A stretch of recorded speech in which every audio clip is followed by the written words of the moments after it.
Hello guys, আসসালামু আলাইকুম। দেখতে পাচ্ছেন সুস্বাদু এবং মজাদার দুধ চিতই পিঠা। আর এই দুধ চিতই পিঠা কিভাবে তৈরি করেছি সেটা নিয়ে থাকছে মূল ভিডিও। এতকাল তো মা চাষীদের হাতে এই দুধ চিতই পিঠাটা খেয়ে আসছি। চলুন আজকে আমি নিজের হাতে এই দুধ চিতই পিঠাটা বানিয়ে আপনাদের দেখাবো। আর এর জন্য নিয়ে নিয়েছি গরুর দুধ। আর এখানে প্রায় ৪ কেজির মতো গরুর দুধ নেওয়া হয়েছে। আর এটাকে একটু জ্বালিয়ে নেওয়া হয়েছে। দেখতে পারছেন, এটা ঠান্ডা হওয়ার জন্য অপেক্ষা করছি। আর এইদিকে নিয়ে নেওয়া হয়েছে খেজুরের গুড়। আর এই খেজুরের গুড়টাকে দারচিনি, এলাচ, লবঙ্গ এবং পানি দিয়ে লিকুইড করে এটাকে জ্বালিয়ে নেওয়া হয়েছে। এখন ঠান্ডা হওয়ার জন্য অপেক্ষা করব। আর দুধটা ঠান্ডা হয়ে আসলে, নরমাল টেম্পারেচারে আসলে আমরা এটাকে মিলিয়ে নিচ্ছি বা কুসুম গরম থাকা অবস্থায় দুটাকে মিলিয়ে নেওয়া হয়েছে।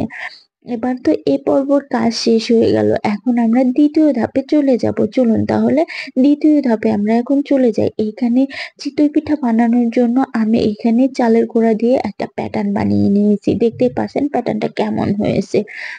ঠিক আছে? এখন এই প্যাটার্ন দিয়ে আমি তৈরি করে নিব চিতই পিঠা। আর এর জন্য চুলায় দিয়ে দিয়েছি সাজ, আর সাজে এখন দিয়ে দিব এই চালের গুঁড়া মিশ্রণটা। আর যেটা সবচেয়ে বড় কথা, আমি একদম গ্রামীণ পরিবেশে বা মাটির চুলায়, মাটির সাজে আমি এই পিঠাটা বানিয়ে নেব। এতকাল তো মা চাচিরা বানিয়ে খাইয়েছে। আর আজকে আমি মাকে হেল্প করার জন্যই মূলত এই চুলায় বসে গেছি পিঠা বানানোর জন্য। আর এখন আমি দেওয়া হয়ে গেলে এখন ঢাকনাটাকে আমি দিয়ে দিব ঢেকে। ৩ থেকে ৪ মিনিট আমি এরকম করে রাখবো। ঢাকনাটা তুলেই দেখতে পাচ্ছেন কতটা লোভনীয় একটা পিঠা তৈরি হয়ে গেছে। দেখা যায় এটা চুলার পাড়ে বসেও কিন্তু আপনি ৩-৪ টা খেয়ে ফেলতে পারবেন অনায়াসে।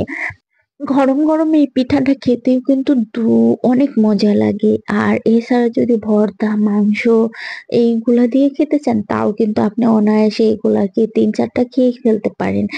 আর আমাদের মানিকগঞ্জবাসীরা, আমার মনে হয় যে বাসায় আত্মীয়স্বজন আসলে এই পিঠার ধুম পড়ে যায়। আর আমরা এটা নরমালি সবসময়ের জন্য খেয়ে থাকি যে উম চিতই দিয়ে মাংস বা ভর্তা দিয়ে খেয়ে থাকি। আর এই পিঠাটা খেতে আমার তো সবচেয়ে বেশি ভালো লাগে। এছাড়াও এই শীতের সময়ের কথা তো আলাদা। আর শীতের সময় তৈরি হয়ে যায় দুধ চিতই।